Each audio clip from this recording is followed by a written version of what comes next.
Biz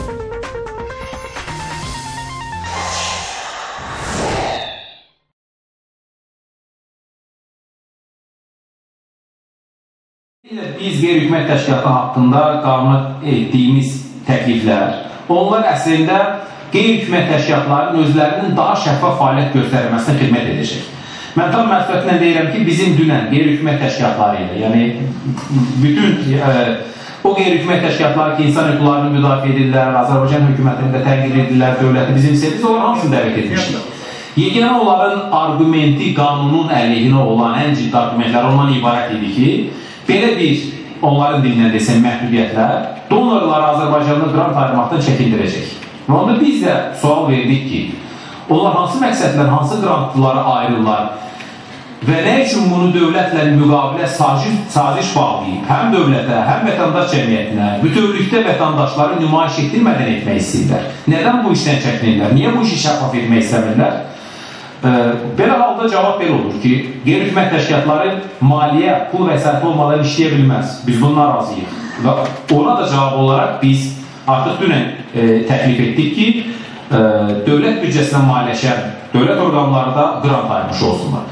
Eyni zamanda biz düşünürük ki, gələcəkdə prezident yanında qeyri-hökumət təşkilatlarının dəstək şurasının da hesab edirik ki, maliyyə imkanları daha çox artmalıdır ki, məhz həmin şura vasitəsilə Azərbaycanın milli qeyri-hökumət təşkilatları ehtiyac olduqda daha da çox maliyyələr əldə etmiş olsunlar. Bütün beynəlxalq təşkilatları isə həm də biz ona dəvət edirik ki, müvafiq qurum ilə, yəni dövlət dəstəyi şurası ilə müqavilə imzalasınlar və bu proses həm dövlət üçün, həm cəmiyyət üçün şəffaf olsun. Azərbaycan dövlətinin milli mənafi və maraqlarını qorumaq daha düzgün olardı. Nəinki bu şəkildə təcrid etmə siyasəti ilə məşğul olmaq, bu Azərbaycan qeyri-hökumət təşkilatlarını, vətəndaş cəmiyyətinin institutlarını bütövlükdə sıradan çıxartmaqdır. Hər qeyd etdiyiniz kimi, qeyri-hökumət təşkilatlarına dövlət dəstəyi şurası və yaxud da nazirliklər və yaxud komitələr ayrı qrantla ayıracaq. Mən də buradan desəm, siz də desəniz, siz də inanmayacaqsınız ki, Azərbaycan hökumətinə, Azərbaycan iqtidarına fərqli münasibət bəsləyən hər hansı bir qeyri-hökumət təşkilatlarına hansısa bir nazirlik qrant verəcək, verməyəcək. Bunu siz də bilirsiniz, mən də bilirəm.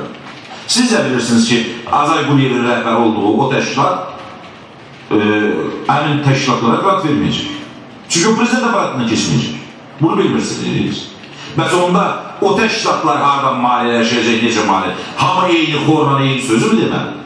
Ama elə deyirəm, bu mürtəcələşdirilmiş bir qanun layihəsi də əlavə və düzəlişlərdir. Bu Azərbaycanın qeyri-hökumət təşkilatlarına yox, dövlət mənafiyinə, dövlətin milli təhlükəsizliyinə, gələcəkdə Azərbaycanın tərəfdaş olduğu qeyri-hökumət təşkilatları ilə, o cümlədən də murbiçliklə məşğul olan qeyri-hökumət təşkilatlarının Azərbaycandan uzaqlaşmasına, Azərbaycandan uzaqlaşaraq Cənubi Qafqazla bağlı layihələrin içərisində Ermənistana ayaq açaraq Azərbaycanın əleyhinə məhz oradan fəaliyyət göstərmələrinə xidmət edəcək. İşinizi burada gücləndirin. Vergilərlə, Ədliyyə Nazirliyi ilə, nəzarəti gücləndirməklə, qanunlarla yox, qanunlarla gücləndirib də qanunları qapadıb da sizi ölkəyə buraxmırıq deməklə Avropada və hər yerdə bizi təcrid edəcəksiniz. Bəlayyətdə ham əleyhimizə işləyəcək. Ermənistan-Gürcüstan ərazisində qeyri-qanuni yaradılmış və yaxud da qanuni yaradılmış hansısa bir hesab vasitəsilə pulların nəf şəkildə Azərbaycana gətiriləcəyi təhlükəsini əldə rəhbər tutaraq biz bütün qapılarımızı məlum, naməlum mənbələrə açacaqsa, onda əlbəttə ki, dövlətin milli təhlükəsizliyimiz çox böyük zədə alacaqdır.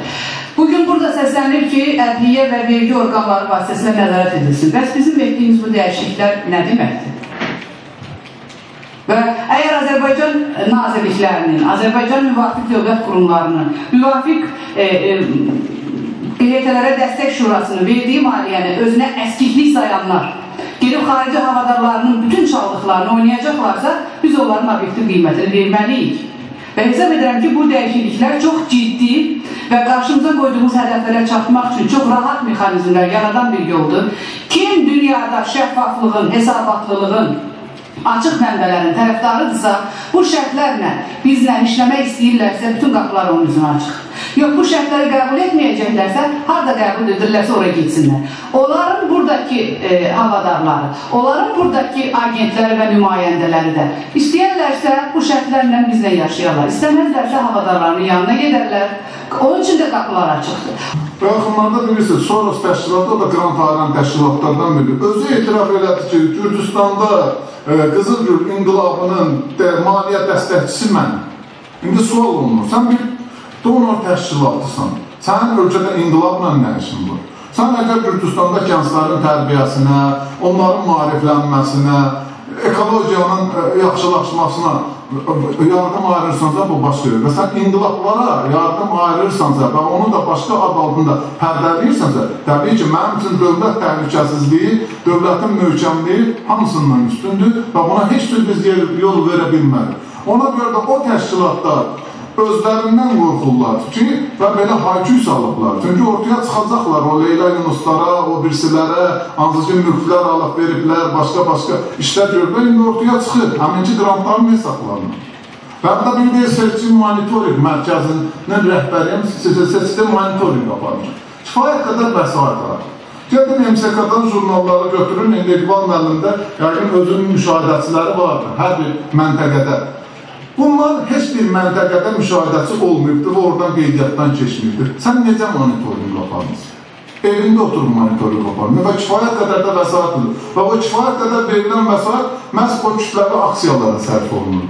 İqbal bəyin çıxışında iki momenti mən tutdum. İqbal bəy birinci deyib ki, Avropa təşkilatlarının, beynəlxalq təşkilatların biz mənfi imicini, mənfi rəyini qazanacağıq. Əgər biz bu qanunu qəbul etsək, bu birinci moment. İkinci moment də ondan ibarətdir ki, biz bu qanunu qəbul etsək, o çeşitli pullar gedib Gürcüstandan, Ermənistandan gələcək.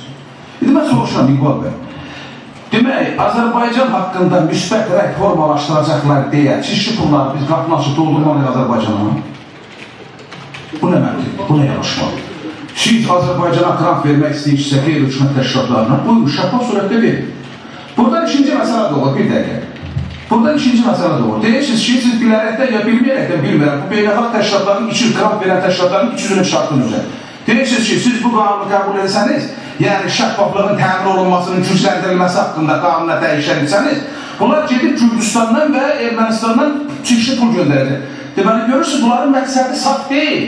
Niyyət saf deyil. Qapını bağlayırsan, pəncərədən gelir. Axı, saf niyyətlə adam belə eləməli deyil. Azərbaycan deyil, qardaş, pul vermək istəyirsən bizim qeyri-hökumət təşkilatlar. Şəffaf surətdə biz qadağan eləmir. Deməli, şəffaflıqla sən işləmək istəmirsən, sənə sərf eləmir. Ona görə də gedirsən Gürcüstandan, Ermənistandan əyri yollarla və əyri yolla gələn pul düz və məqsədə xidmət edə bilərmirsə hoşları?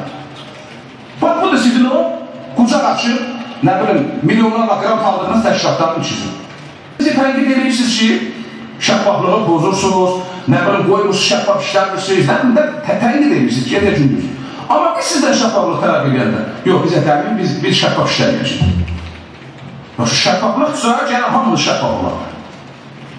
Bir istəyir ki, şəffaflıq hamıda şəffaf olsun. Əgər bu cür olacaqsa, İqbal, onda xahiş edirəm, qanun layihəsinə münasibət bildirir. Qrant haqqında qanun layihəsinə münasibət bildirir. Bax gedir, xahiş edirəm bu. Münasibət bildirir, münasibət.